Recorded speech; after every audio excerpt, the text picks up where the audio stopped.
Nous avons eu hier, samedi soir 23 juillet 2022, un débat sur la question des différences, notamment dans le café puis au McDo. Et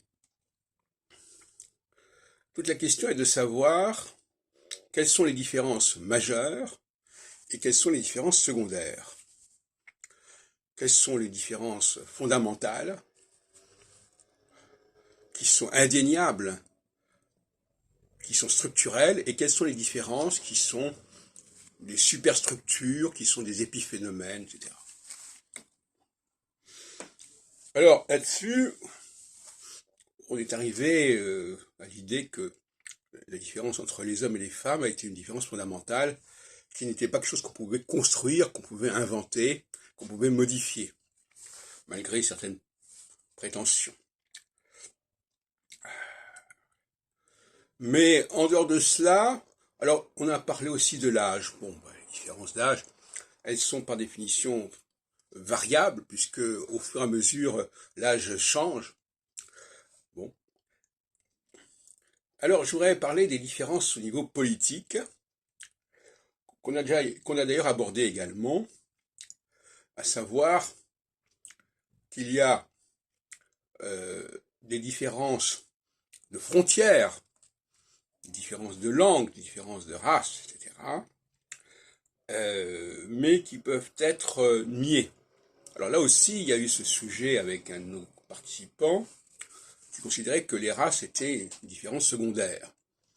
Or, non, c'est une différence majeure. Pourquoi elle est majeure? Tout simplement parce qu'on ne peut pas la modifier, quelles que soient les implications qu'on puisse en tirer par la suite. Tout comme on ne peut pas réellement modifier globalement le sexe, bien qu'il y ait des tentatives, bien sûr, sur ce point qu'on connaît.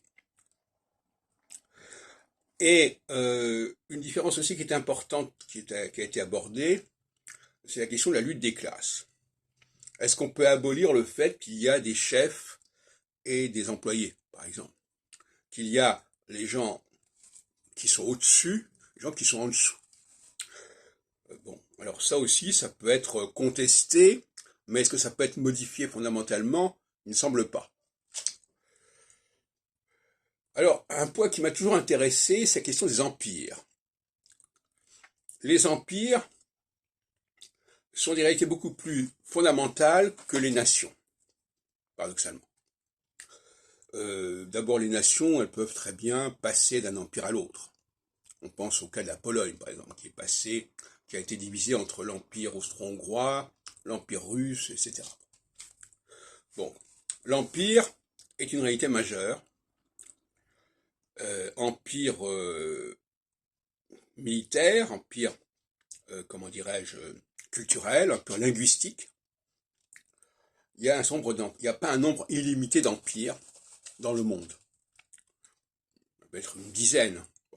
Alors que le nombre de nations, il y en a des centaines. D'une manière ou d'une autre.